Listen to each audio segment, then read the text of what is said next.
అండి. రేపటి Nifty and bank Nifty analysis అయితే చూసేద్దాం. సో ఫస్ట్ నిఫ్టీ 50 చార్ట్‌ని మనం 15 మినిట్స్ టైమ్ ఫ్రేమ్‌లో అబ్జర్వేషన్ చేసినప్పుడు నిన్న మనం ట్రెండ్ లైన్‌ని డ్రా చేసుకున్నాము. ట్రెండ్ లైన్ డ్రా చేసుకొని బ్రేక్ కాలేదు నిఫ్టీలో అండ్ బ్యాంక్ నిఫ్టీలో అయితే ట్రెండ్ లైన్ బ్రేక్అవుట్ అయింది. అండ్ సపోర్ట్ జోన్ గురించి కూడా మనం మాట్లాడాము. సో ఎగ్జాక్ట్ ఈరోజు గ్యాప్ డౌన్ ఓపెన్ అయ్యి సపోర్ట్ జోన్‌లో గినుక ఓపెన్ అయితే అక్కడి నుంచి మనకి మొమెంటం అప్వర్డ్ డైరెక్షన్ ఉండే ఛాన్స్ ఉంది అనుకున్నాం. సో ఎగ్జాక్ట్‌గా మనకి ఈరోజు సపోర్ట్ జోన్‌కి దగ్గరలోనే ఓపెన్ అయింది. అండ్ ఎక్కడైతే సపోర్ట్ జోన్ దగ్గర ఓపెన్ అయిందో అక్కడి నుంచి కూడా మనకి మంచి ర్యాలీ అయితే చేసింది. ఇక్కడ ఓపెన్ అయింది యాక్చువల్గా, అక్కడి నుంచి కూడా డౌన్ ఫాల్ వచ్చి రీటెస్ట్ అయ్యి జోన్ ఏదైతే మనం డ్రా చేసి పెట్టుకున్నామో ఆ జోన్ దగ్గర నుంచి మొమెంటం చూడండి ఎంత స్పీడ్గా వచ్చింది. ఈ జోన్ ఏదైతే ఉందో ఇది ఇంతకు ముందు మార్కెట్ ఒకప్పుడు ఫాల్ అయింది కదా సడన్గా. ఆ ఫాల్ అయినప్పుడు వార్ జరిగేటప్పుడు ఎప్పుడైతే ఫాల్ అయిందో ఆ ఫాల్ అయిన జోన్ ఇది. సో ఇక్కడి నుంచి మనకి మంచి మొమెంటం అయితే వచ్చింది అండ్ ట్రెండ్ లైన్ని కూడా బ్రేక్అవుట్ చేస్తూ మీరు ఇక్కడ చూసినట్టయితే 8 to 10 క్యాండిల్స్ ఫామ్ అయ్యాయి. ప్రతి క్యాండిల్ కూడా ఫుల్గా వాల్యూమ్తో బుల్లిష్ మొమెంటం అయితే చేస్తుంది. సో ఇక్కడి నుంచి కూడా నాన్ స్టాప్గా మనకి ర్యాలీ చేయాలి అంటే ఇప్పుడు తారిఫ్స్ ఏదైతే మనకి ట్రంప్ తారిఫ్స్ ఉన్నాయో ఈ బ్యాడ్ న్యూస్ అయితే ఉంది. సో ఈ బ్యాడ్ న్యూస్కి రియాక్ట్ అవుతుందా లేదా ఇక్కడి నుంచి మంచి సపోర్ట్ అయితే ఉంది, మార్కెట్కి సపోర్ట్ నుంచి కూడా మొమెంటం అయితే చేస్తుంది. సో ఈ సపోర్ట్ ఇలానే మొమెంటం అప్వర్డ్ చేస్తుందా లేదా తారిఫ్ ఇంపాక్ట్ పడుతుందా అనేది అయితే చూడాలి.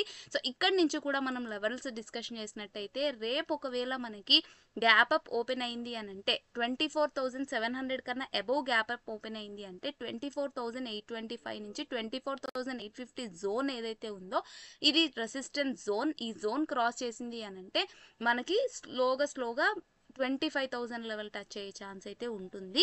లేదు రేపు ఫ్లాట్ ఓపెన్ అయింది అంటే 24,663 లెవెల్ ఏదైతే ఇక్కడ రెసిస్టెన్స్గా 2 డేస్ నుంచి యాక్ట్ చేసిందో ఈ లెవెల్ అయితే బ్రేక్ కావాలి. బ్రేక్ అయితే 24,825 వరకు వెళ్ళే ఛాన్స్ ఉంది. లేదా రేపు గ్యాప్ డౌన్ అయింది అని అంటే ఈ జోన్ కన్నా డౌన్వర్డ్ గ్యాప్ డౌన్ అయిందంటే మాత్రమే మనం కొద్దిగా వెయిట్ చేసి వాచ్ చేయాల్సి ఉంటుంది. రేపు ఒకవేళ మనకి గ్యాప్ డౌన్ హ్యూజ్గా అయింది 24,350 కన్నా డౌన్వర్డ్ హ్యూజ్గా గ్యాప్ డౌన్ అయింది అని అంటే ఇక్కడి నుంచి కూడా మనకి లెవెల్స్ ఏవైనా కనిపిస్తున్నాయా మార్క్ చేసుకోవడానికని అబ్జర్వేషన్ చేసినప్పుడు ఎగ్జాక్ట్గా మనకి ఇమీడియట్ సపోర్ట్ ఉన్న ప్లేస్ వచ్చేసి 24,350 లెవెల్ ఏదైతే ఉందో ఇది ఇమీడియట్గా మనకి సపోర్ట్ అయితే కనిపిస్తుంది. సో ఇక్కడ లెవెల్ ఏదైతే మనం మార్క్ చేసుకున్నామో ఈ లెవెలే మనకి సపోర్ట్ జోన్గా ఉంది కాబట్టి ఇక్కడి నుంచి ఫాల్ వచ్చే ఛాన్స్ లేదు. అంతకన్నా డౌన్వర్డ్ చూస్తే 24,235 లెవెల్ ఏదైతే కనిపిస్తుందో అది మనకి నెక్స్ట్ డౌన్వర్డ్ ఉండే సపోర్ట్ జోన్గా కనిపిస్తుంది. సో రేపు గ్యాప్ డౌన్ 24,350 కన్నా హెవీ గ్యాప్ డౌన్ అయితే 24,235 లెవెల్ అనేది డౌన్వర్డ్ సపోర్ట్.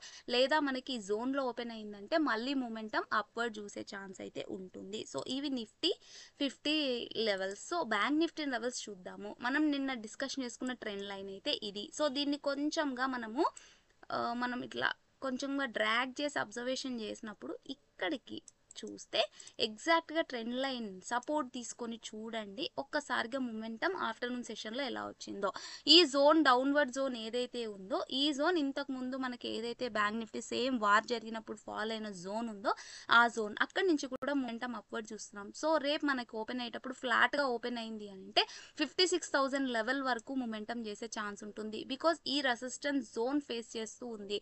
సో 56,000 నుంచి 55,800 జోన్ ఏదైతే ఉందో ఇది ఇంపార్టెంట్ అయిన జోన్. లేదు మనకి గ్యాప్ డౌన్ అయింది అని అంటే ఈ జోన్ 55,200 నుంచి 55,000 దగ్గర ఉన్న జోన్ ఇంపార్టెంట్. దీనికన్నా గ్యాప్ డౌన్ ఓపెన్ అయింది అని అంటే మనకి చాలా చాలా డేంజర్. ఇక్కడ నుంచి కూడా హెవీ ఫాల్ మనకు బ్యాంక్ నిఫ్టీలో చూసే ఛాన్స్ అయితే ఉంటుంది. సో ఇక్కడ నుంచి కూడా ఇమీడియట్గా మనకున్న నెక్స్ట్ సపోర్ట్ వచ్చేసేసి 54,903 లెవెల్ అనేది మనకి సపోర్ట్గా యాక్ట్ చేస్తుంది. సో రేపు ఒకవేళ గ్యాప్ అప్ ఓపెన్ అయింది అని అంటే 56,000 కన్నా అబోవ్ గ్యాప్ అప్ ఓపెన్ అయిందంటే 56,160 to 56,291 అనేది అబోవ్ రెసిస్టెన్స్ ఏరియాస్గా మనకు ఉంది. సో ఇవి Nifty and bank Nifty analysis. ఇవన్నీ కూడా only for education purpose. Thank you so much for watching my video till the end.